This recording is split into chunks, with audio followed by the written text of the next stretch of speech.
Okay, good evening, everybody, and welcome to those here in the room, and also welcome to everybody online. I have the privilege this evening of introducing Ginger Kerrick. She was formerly the NASA flight director, and I'll give you a brief bio, and then we'll hand over to her. And if those online can make sure they're muted, I'm just muting everybody except myself. So with that, I would like to say that we're very happy that Ginger can talk to us tonight from down in the south of the US, because there's a lot of her compatriots down there who aren't able to. They, as you know, have a major storm moving towards them. So with that, I'd like to just welcome Ginger. And Ginger graduated as a BSc and MSc in physics from Texas Tech University. Her master's thesis was infrared level transient spectroscopy. Ginger is a member of the American Institute of Aeronautics and Astronautics. Ginger started at NASA in the Lyndon B. Johnson Space Center in 1991 as a materials research engineer. Subsequent roles included the first non-astronaut capsule communicator, Capcom, and the first Russian training integration instructor. Ginger was a flight director with NASA from 2005 to 2012, and she was the first Latina to do so. Following this role, Ginger worked on the International Space Station and the Artemis program. In 2021, Ginger became Chief Strategy Officer with Barrios Technology in Houston. In this role, she works with NASA in commercial space exploration. Ginger currently serves as a vice chair at the Texas Tech University Systems Board of Regents, and Ginger was recently inducted into the Texas Women's Hall of Fame. So with that brief introduction, I would like to hand over to Ginger, and she'll start her presentation. Thank you. All right. Sounds good. Thank you so much for that wonderful introduction, and I'm really happy to be here with you all this evening. I just want to confirm you can see the slides. Okay, great. Yes, we can see the slides, Ginger. We're just testing the audio. Just 1 minute. Okay.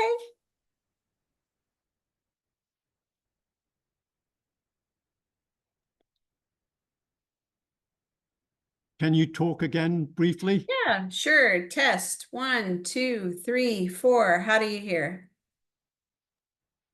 We're testing fine, but it's not coming through our loudspeakers. So give us just another minute, please. Okay, no worries.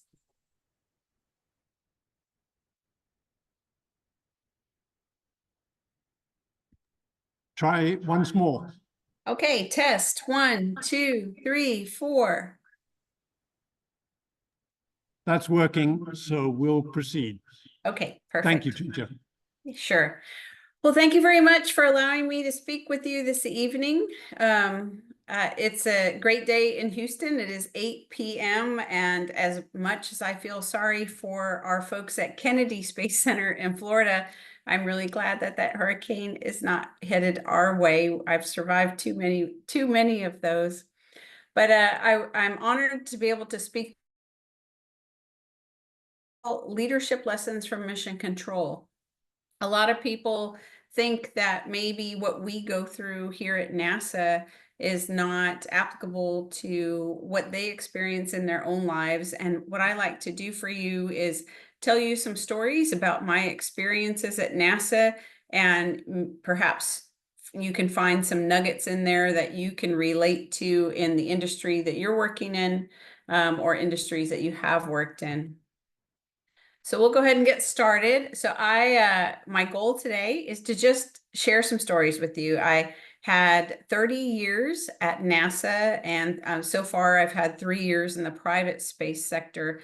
And I've been able to be engaged in a lot of NASA programs that I think will resonate with you.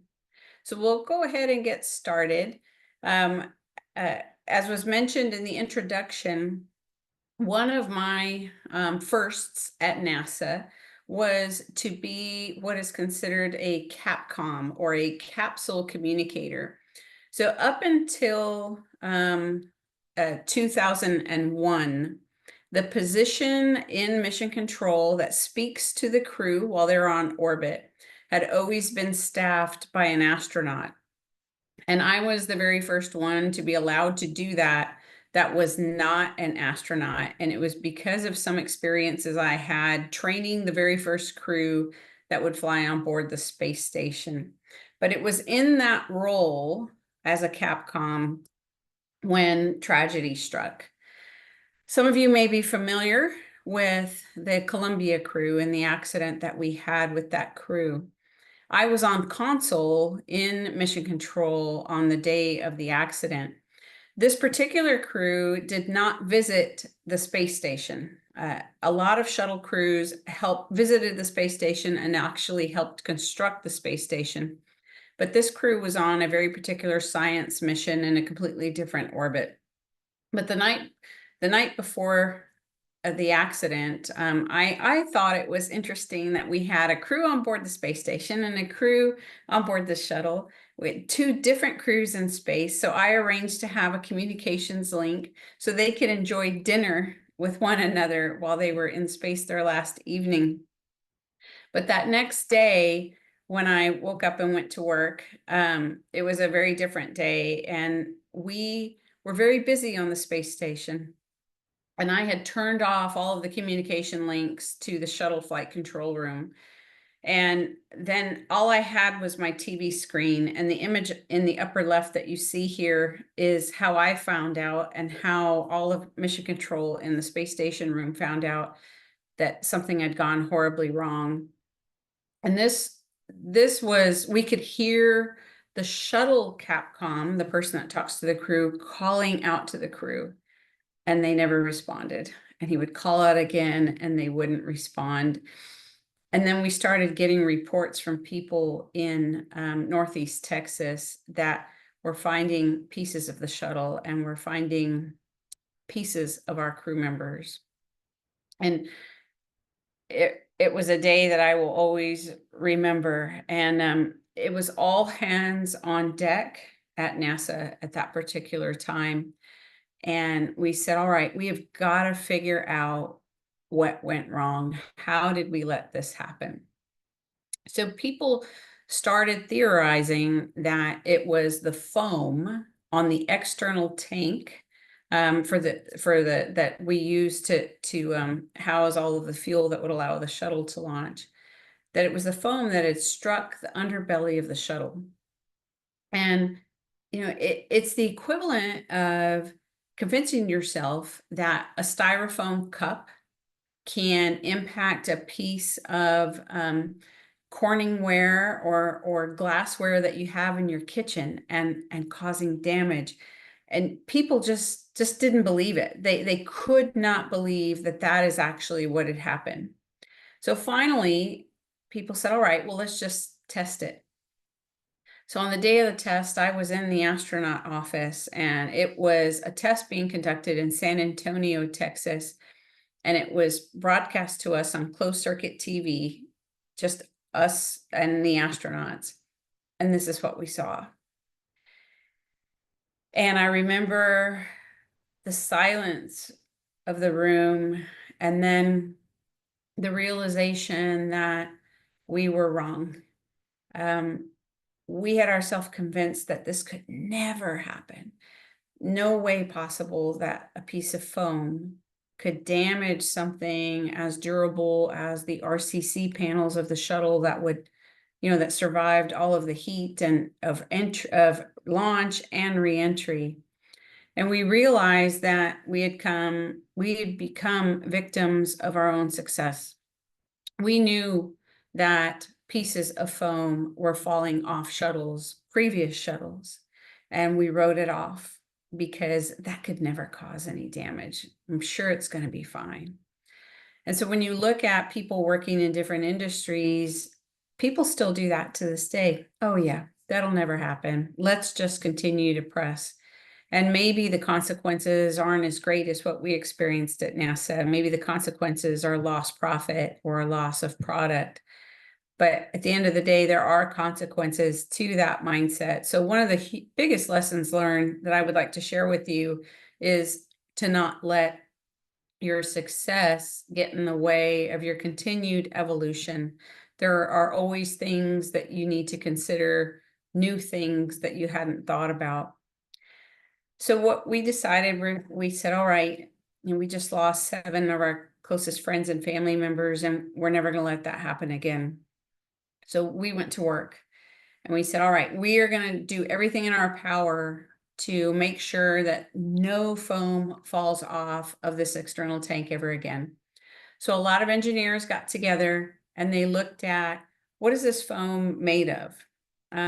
What is it about the application process that maybe we could improve so less foam falls off? So they did their very best. They re-engineered what went into the foam. They re-engineered how the foam is applied, and still in the testing, foam was falling off.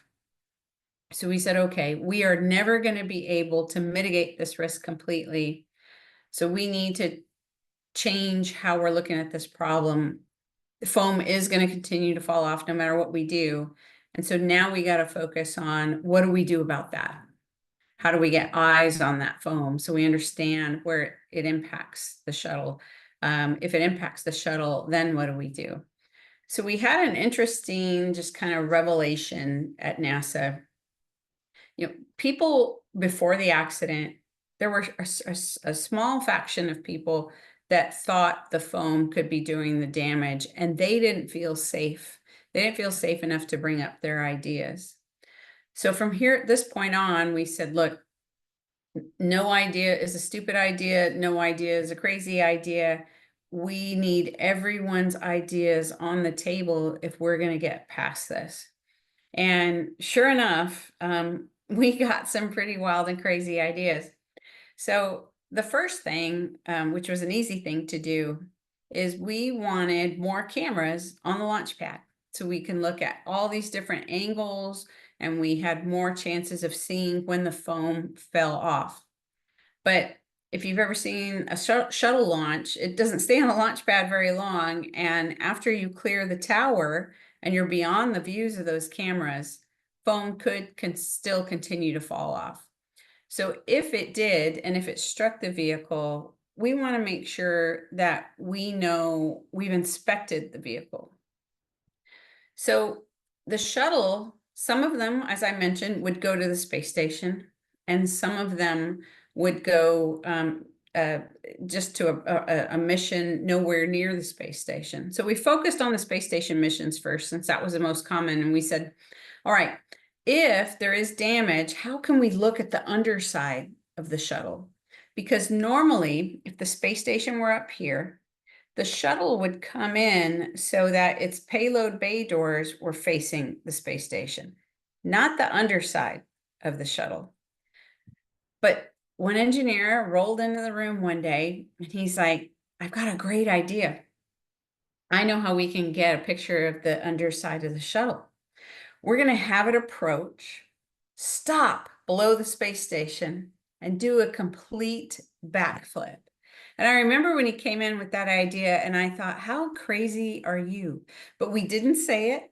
We said, okay, so you are going to stop and freeze 7 degrees of freedom and then allow yourself to rotate. And he said, yeah. And then the crew members on the space station can look out the window and take pictures of the underside of the shuttle.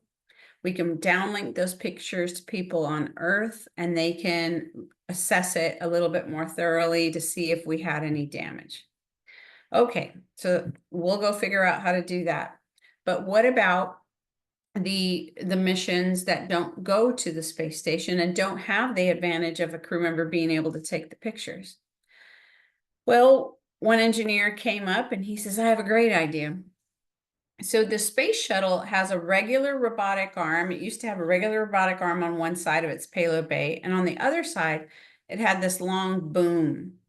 And we decided that they could put a very high fidelity sensor package and video package at the end of that boom, and we could have the shuttle arm pick up that boom and actually look at its belly, scan its belly in a pattern that covers the entire surface area. So then those images could be downlinked.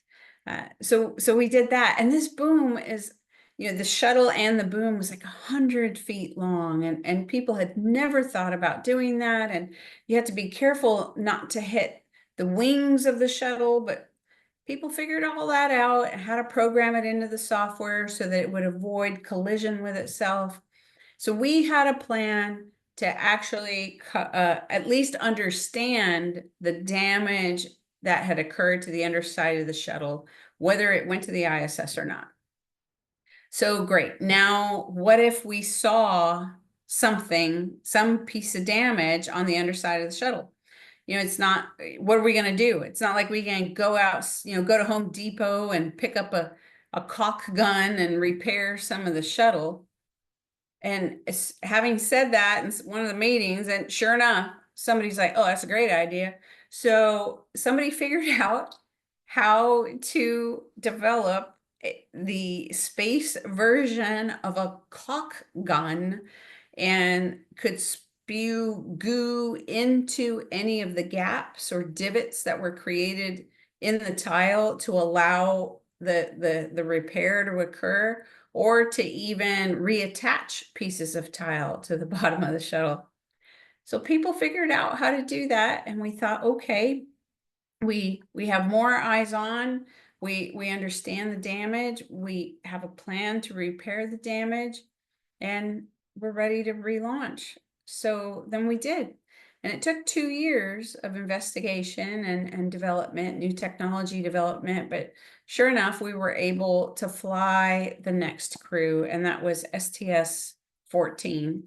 And this guy right here on the left-hand side, if you can see my cursor, his name was Stevie Ray.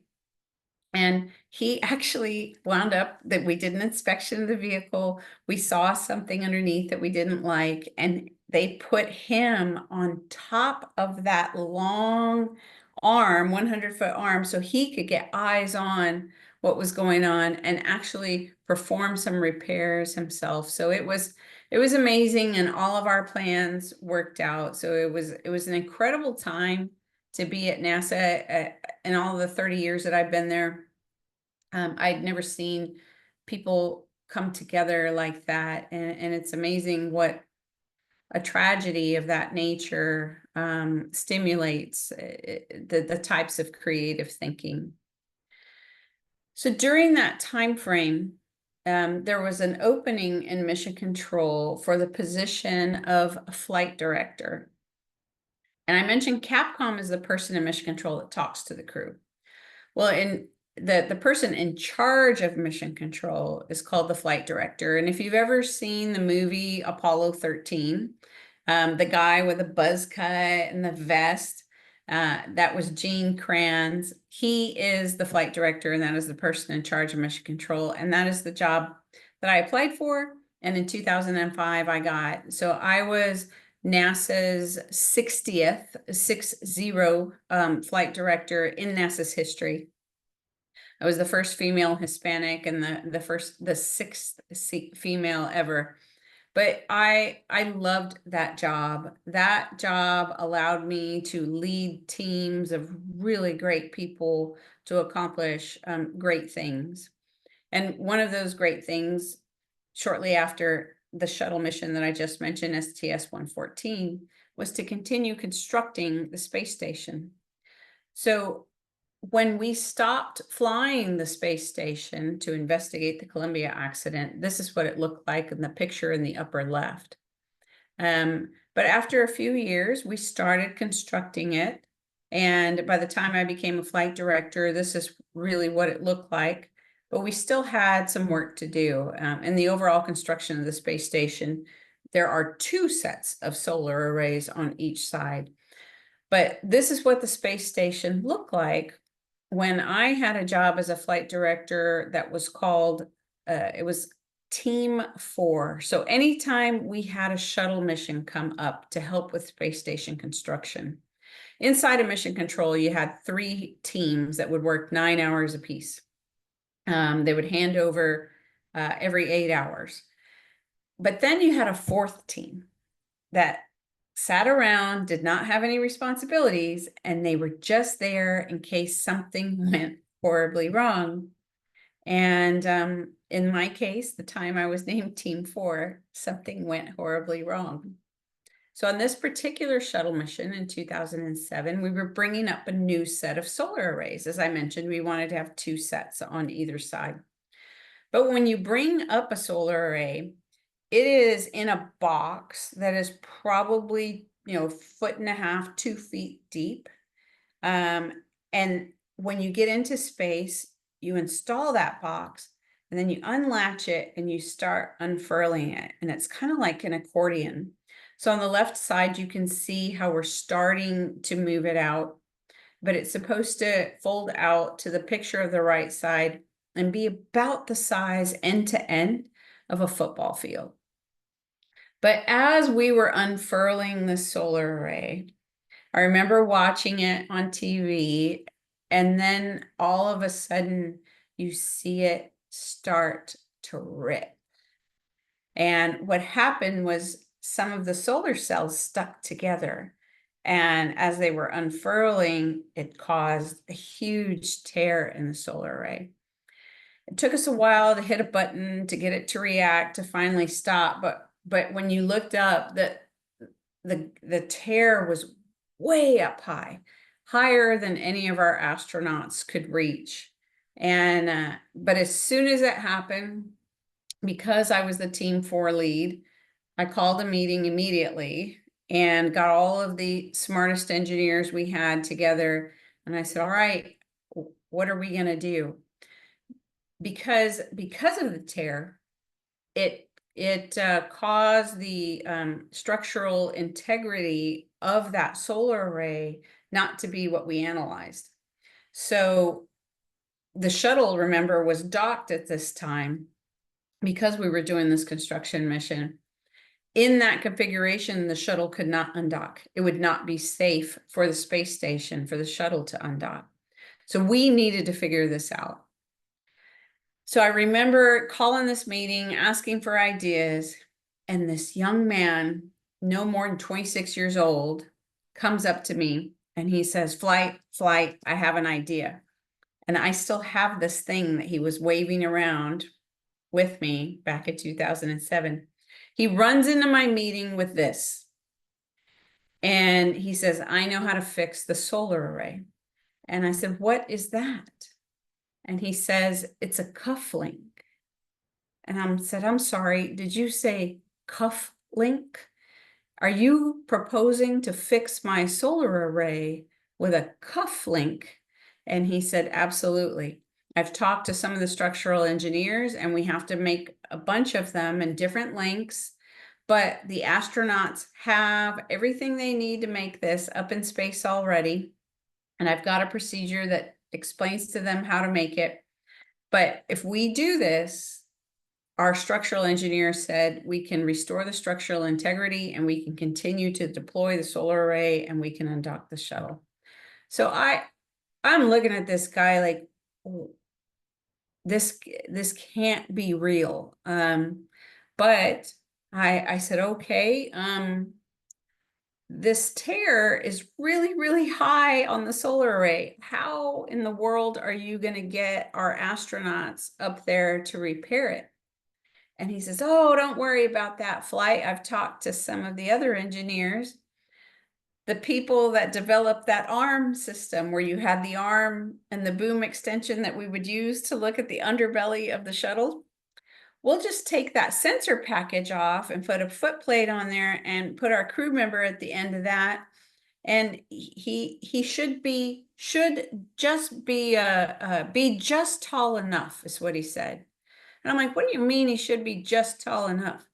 Says, well, you know, a lot of our crew members are short, but there's one crew member, Scott Perezinski, that is just tall enough, and he should be able to reach it. So I thought, oh my gosh, okay, you're going to fix it with a cufflink. We're going to have a crew member at the end of the arm near, you know, a solar array, and there's probably arcing hazards since there is metal on the suit. And he's like, oh yeah, we're just going to wrap that on Kapton tape.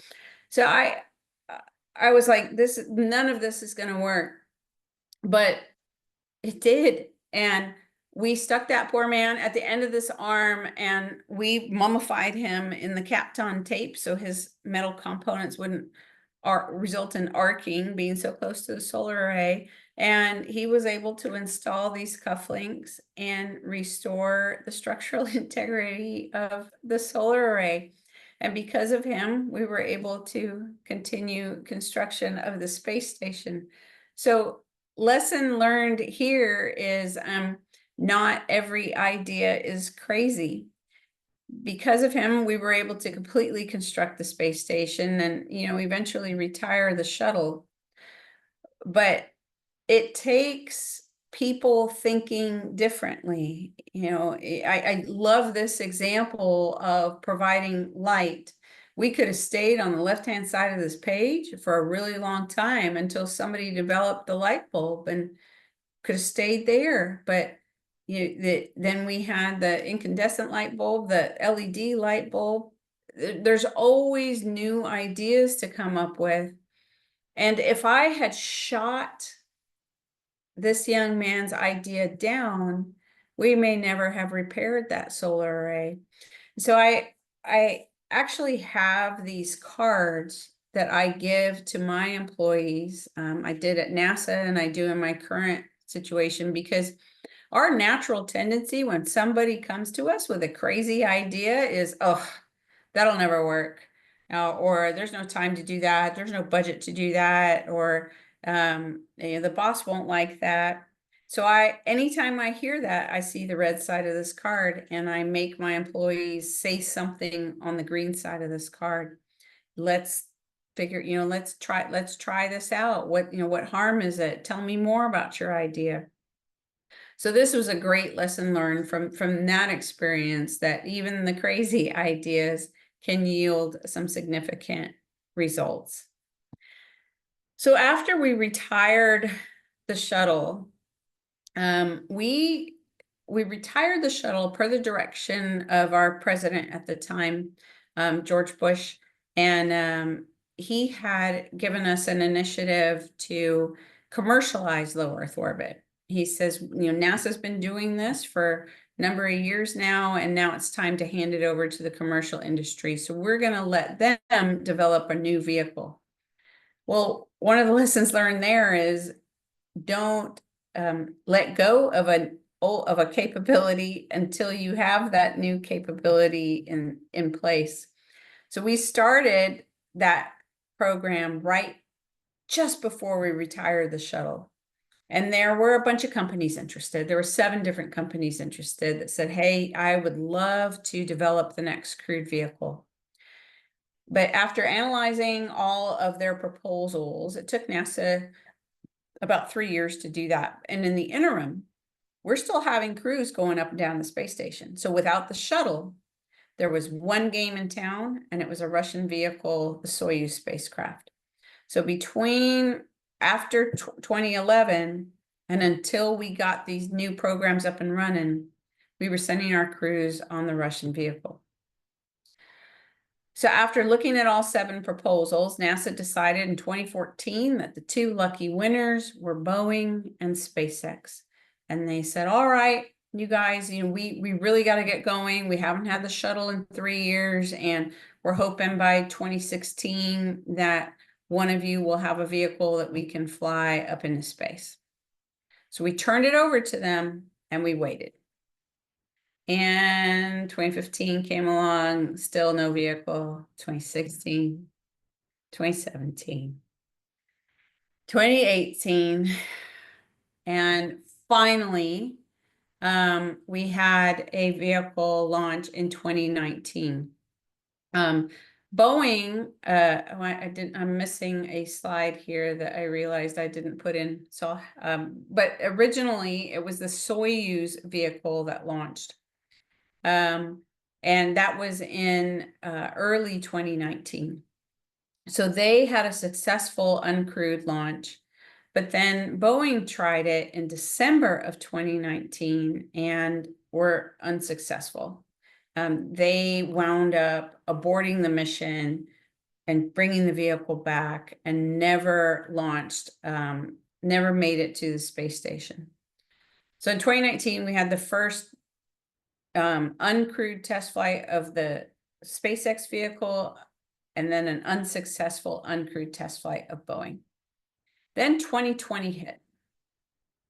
And in 2020 is when COVID hit. So SpaceX, having had a successful uncrewed test flight, was ready to launch a crew. And but with COVID, we thought, oh my gosh, are we going to have to delay their launch? COVID hit in March. The crew was supposed to launch in May. So I called my SpaceX counterpart and I was like, oh, look, we have a NASA plane, a private NASA plane that we can send these crew members on to keep them safe. What kind of things can you do? And they had special cars that they would pick the astronauts up in. They rearranged all of their training facilities to do 6-foot distancing. And sure enough, we were able to continue with the training of the SpaceX crewed demo flight in 2020.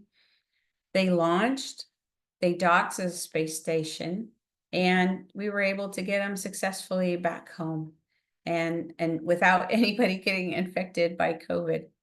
So it was a wonderful victory for us in 2020 because having flown these demonstration missions, it meant that we could now fly full crews on that SpaceX vehicle. So we started doing that shortly thereafter. And we are at a point now where we just launched the SpaceX 9 crew, the 2 gentlemen shown in blue. So we've had 9 successful spaceflight missions with SpaceX. Boeing, however, continued to struggle. So after that initial failure of their uncrewed test flight, they had a lot of homework to do. Their propellant thrusters on that initial test flight were firing when they weren't supposed to. So there was something wrong with the software for sure, but there was also something wrong with the propellant valves. So it took them a few years from 2019 to 2022 to actually dock with the space station. But on their journey to the space station, they again had propellant valve failures. So NASA put a pause on them. We didn't want to allow them to fly crew until they resolved that. So we delayed the crewed flight in 2022, and then we delayed it another 2 years. So their original flight was in 2020. That was failed. They successfully docked in 2022, but due to those issues, they were delayed until 2024. And then in June of this year, we launched 2 crew members on that test flight, and both on the ground prior to launch and during launch, Boeing experienced some anomalies. And even though they docked with the space station, we needed time to go figure out what was going wrong with this vehicle. And so NASA ordered some more tests, found some things that they didn't understand, and made the decision to allow a SpaceX vehicle to come rescue them.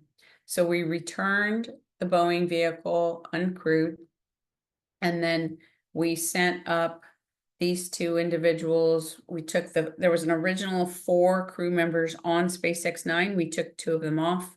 We sent the vehicle up with only 2 people so that the Boeing crew, which is Sunny right here and Butch, would have a ride home.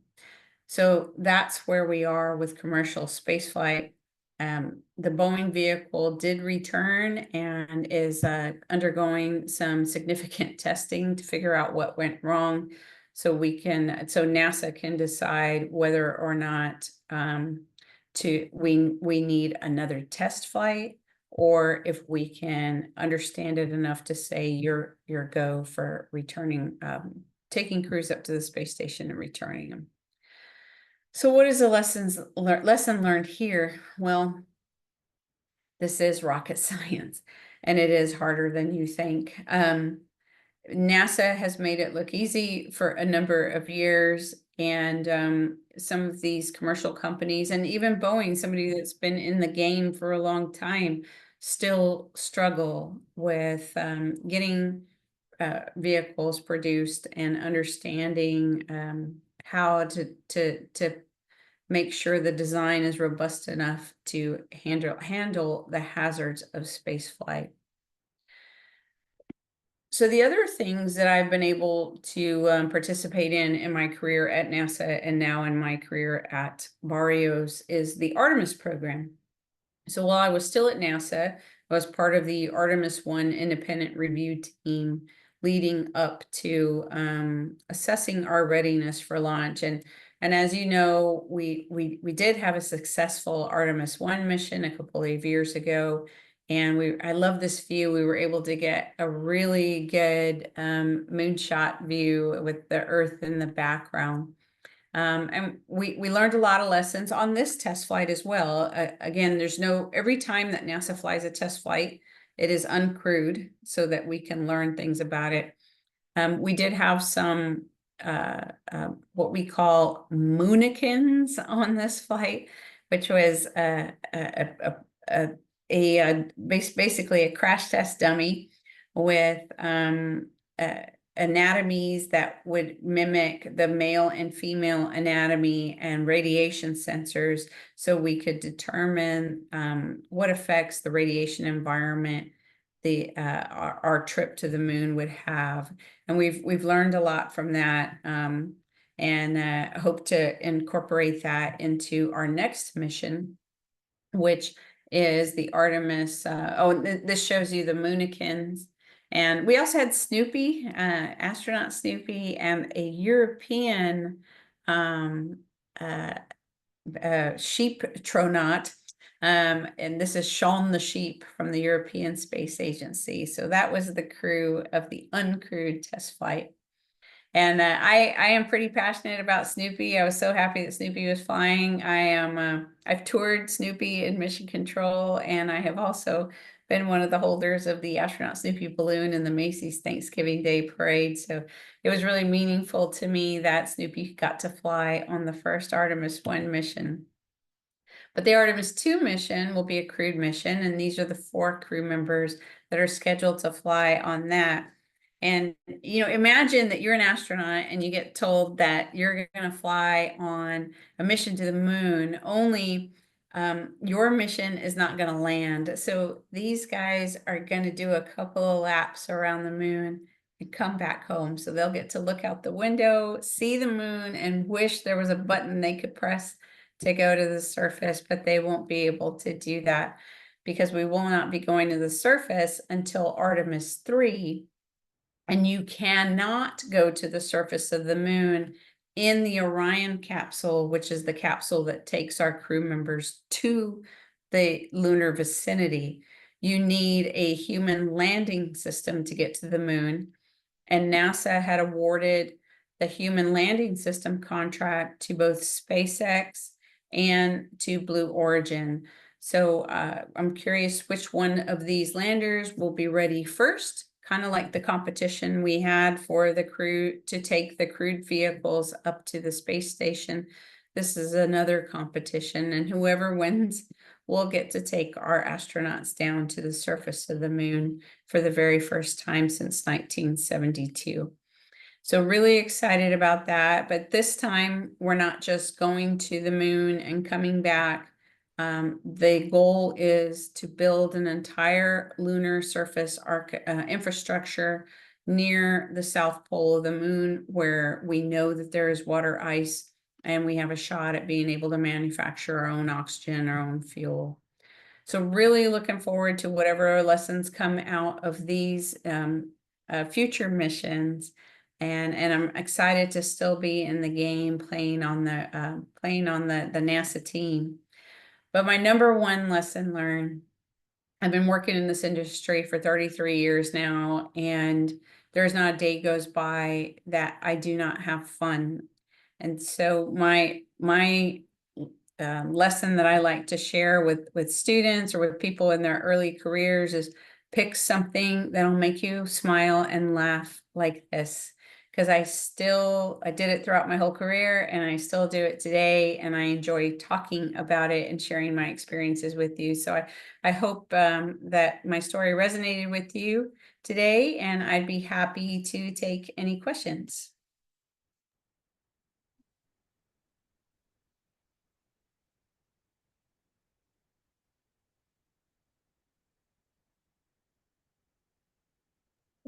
Ginger, a fascinating presentation, and I will try and manage the questions from here and online. So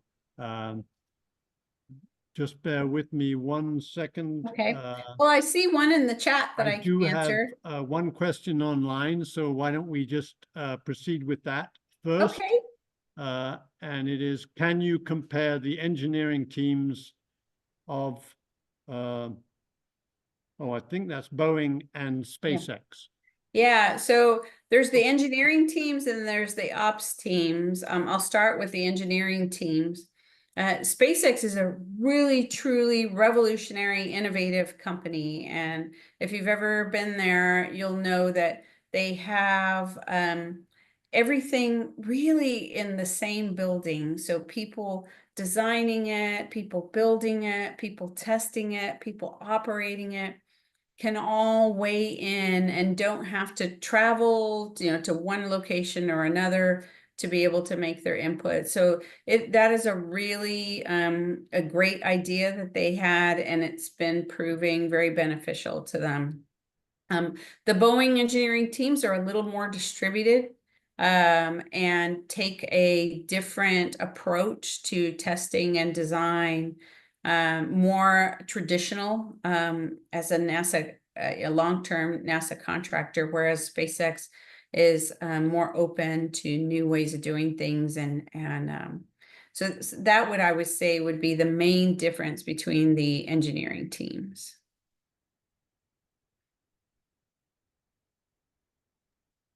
Okay, thank you very much, Ginger. We'll see if there's a question from the floor here, and we're just getting ourselves a microphone to help. So just hold on 1 minute, please.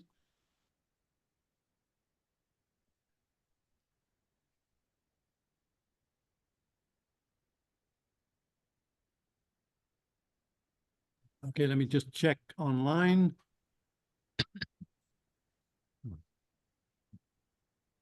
Oh, we have from Alan, we have a question from Alan regarding the cufflink concept. Were you able to do some full-scale testing on Earth prior to use? No, it was all analytical. The time frame that I talked about, the issue occurred on flight day 4 of the shuttle docked mission, and the shuttle was scheduled to undock on flight day 14. So we really only had 10 days to come up with a design and implement it. So we did a lot of analysis on it, but that was all we did. We didn't have any actual hard evidence that showed it was going to work other than the analysis.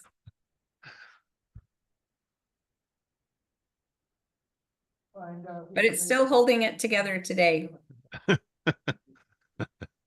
I don't know if you heard that, Ginger, but the question was, did they ever work out how to stick the solar panels together? Why they stuck together? Oh, they think it was humidity. These solar panels were stored at Kennedy Space Center in a climate controlled room, actually, for years, but it was years longer than originally planned as the construction of the space station got delayed. So they think that extra time in that environment allowed them to just stick together, which is not a good thing, but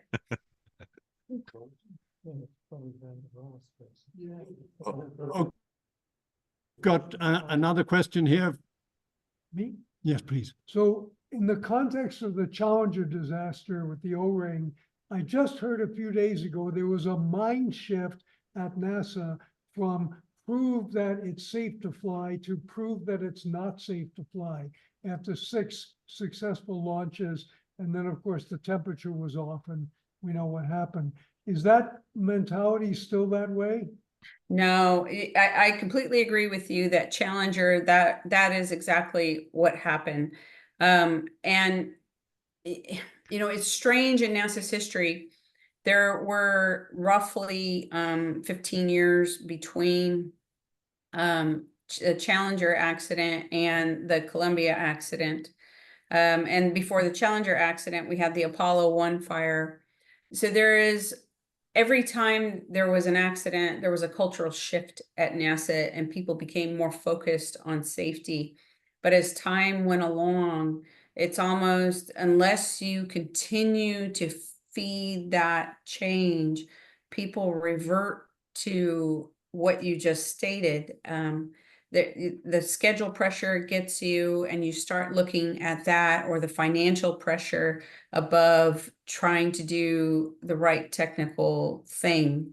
And we recognize that after Columbia, when we look back, we saw ourselves right where we were right before Challenger. And so now at NASA, what we do to our new employees is we have them read the Challenger report.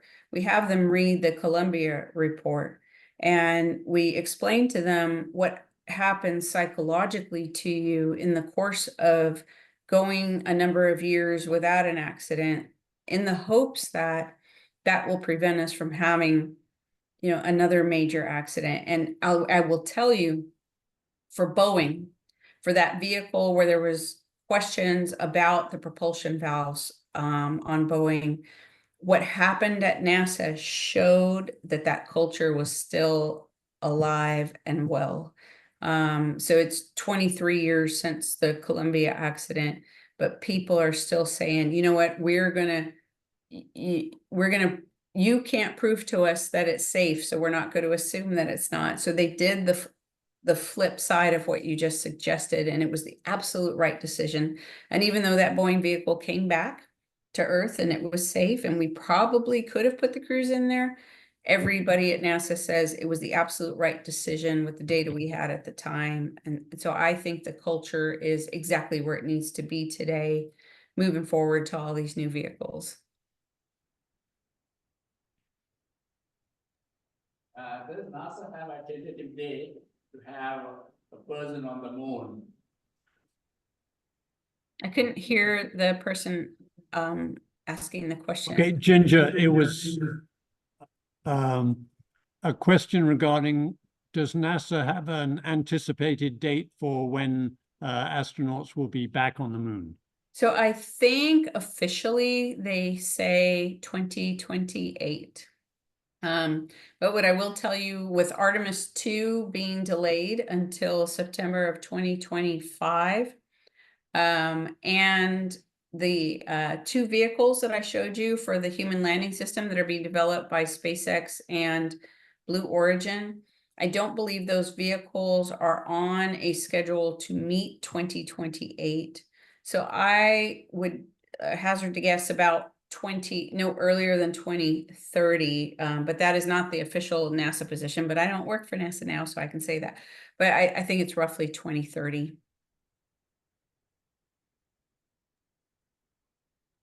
Oh, George has a question. How is this for NASA as regards moon landings or whatever, and the political games that seem to be happening, say the Chinese believe recently came out and they're exploring the dark side of the moon, literally. What's going on there? Yeah. So back in the Apollo days, one of the reasons NASA had all the money it needed to be able to fund a mission back to the moon was the political pressure we had for the race against the Soviet Union at the time. And the NASA budget there was far exceeds, during the Apollo era, far exceeds what we have today. So NASA is doing the best that it can with the budget that it has. But now that China has entered the scene, there is a similar political pressure to get to the moon first and to establish ourselves in that location. We have no plans to go to the dark side of the moon. All of NASA's plans are to go to the South Pole region. But I would tell you that the political pressure does play into the decision making and the emphasis we place on getting back to the surface of the moon.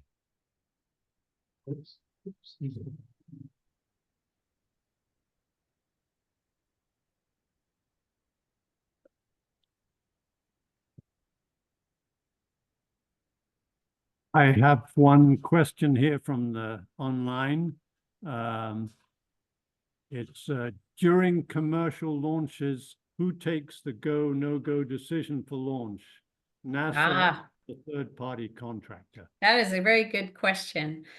So, in the hierarchy of things, SpaceX, let's say a SpaceX vehicle is getting ready to launch.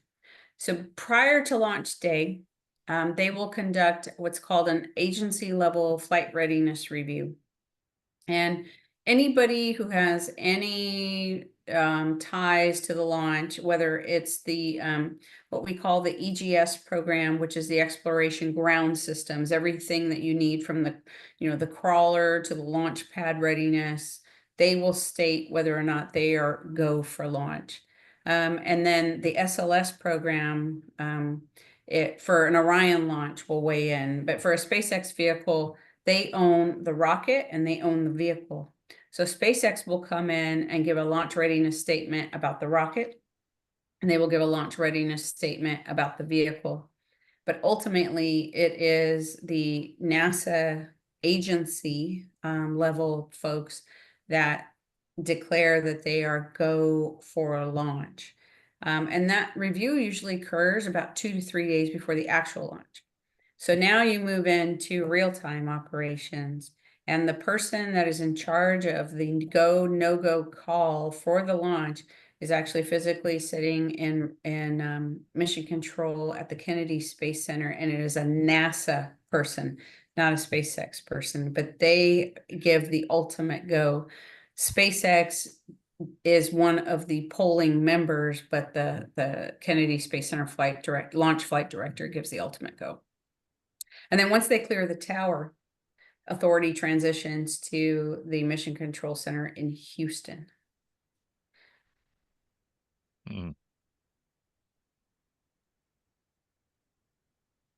Thank you, Ginger. That was excellent.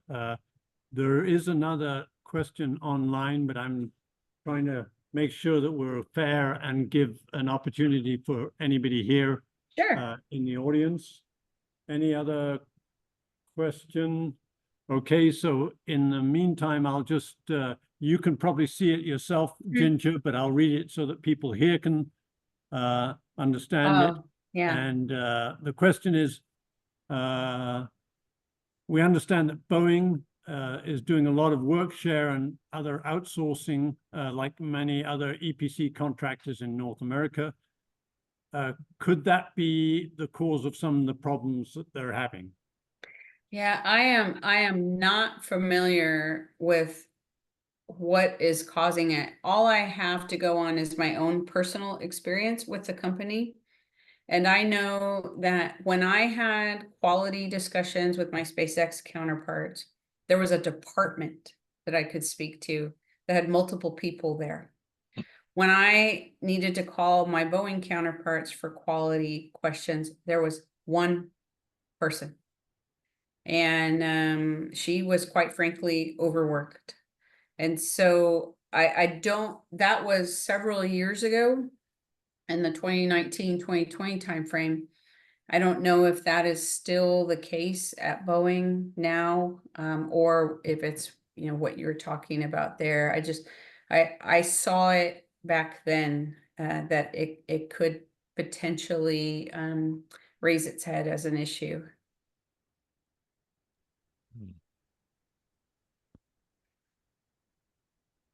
Thank you, Ginger.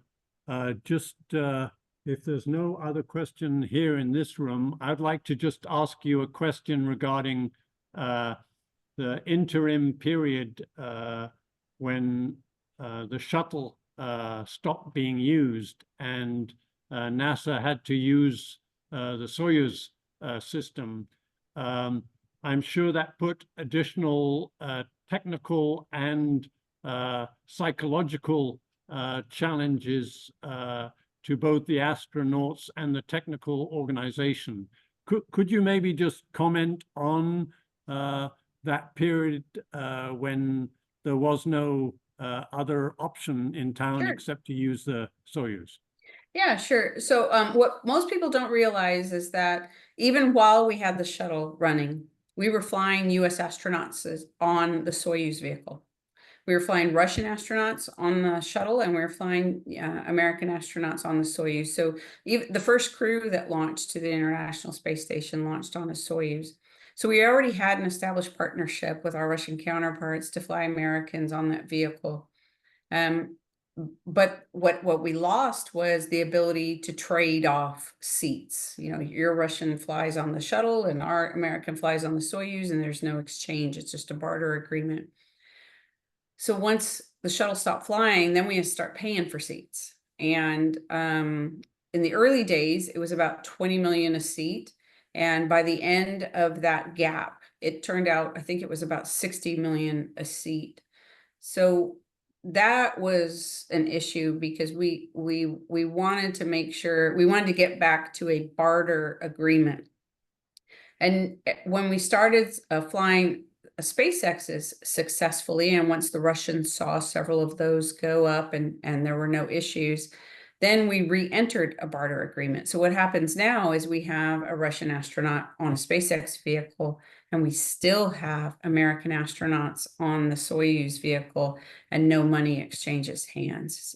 So it was really the financial burden that we held between 2011 and 2020. But psychologically, there was an element there. We have no way of we have no US vehicles to fly into space. And it was just such an absurd and strange situation to be in for that many years, as proud of a country as we are and technologically advanced as we were, to not have that capability. And that should never happen again. So even with the space station now and the talk of retiring the space station by 2030, NASA is investing in companies that are trying to develop private space stations, because we don't want to have a gap of having people in space either.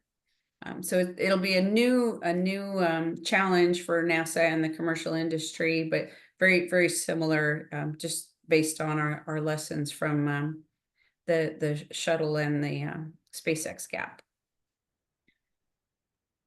Thank you, Ginger. We have one question here from the floor. So we are over 8 o'clock, past 8 o'clock. So we'll maybe have this question, and then we'll just test with online.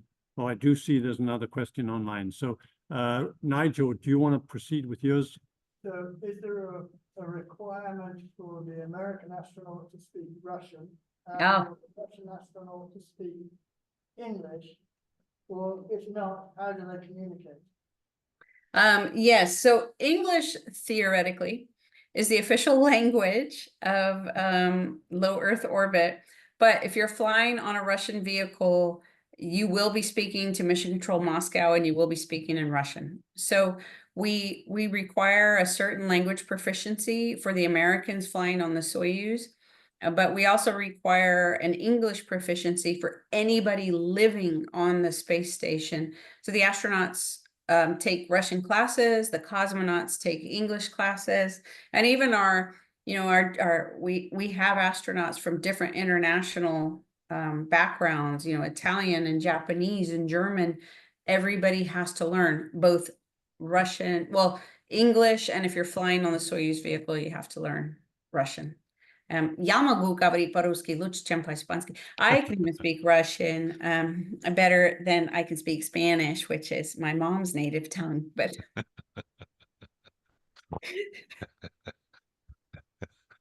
Well, congratulations, Ginger. Very impressive.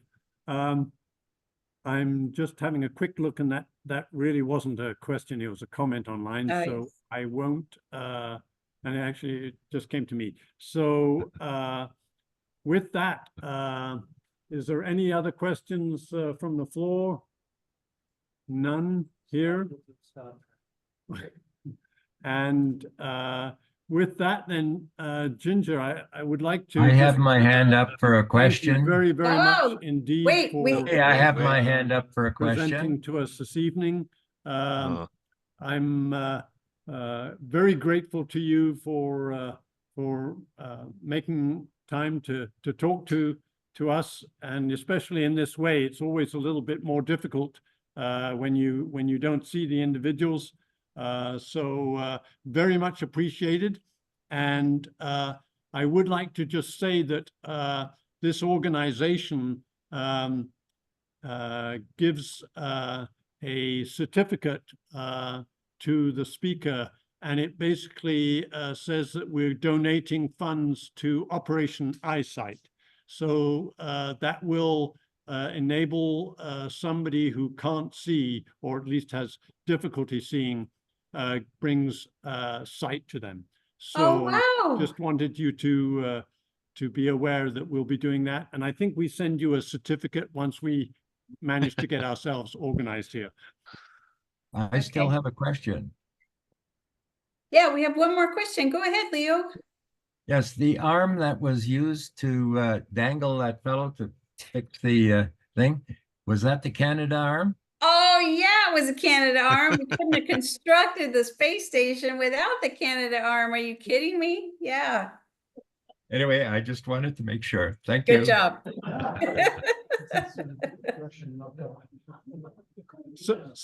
Sorry, Leo. I didn't realize that you had your hand up. I was looking in the chats. Anyway, with that, I think we'll be ending the recording and completing our Zoom meeting. And once again, Ginger, thank you so much for doing this for us. You're very welcome. Thank you guys so much for your interest in the space program. thank you. Bye. Lots of clapping from this end. Good. Thank you so much. Thank you so much, Ginger. Thank you. You're welcome. Good night, everybody. Good night. Ginger, night. do you have red hair? Is that why they call you Ginger?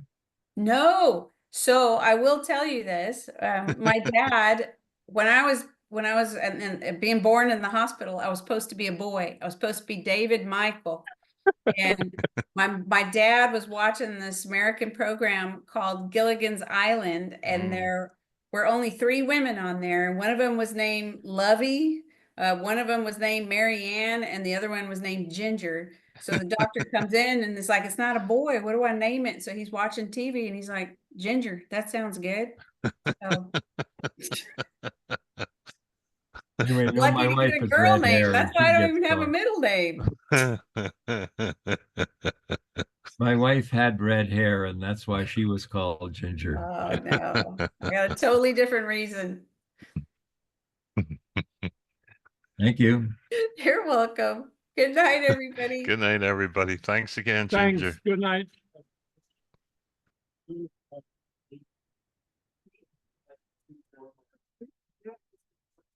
If I stop the recording, you must have stopped. Detecting breast cancer. No hands on anything. She's a prophet in the she's had a spin-off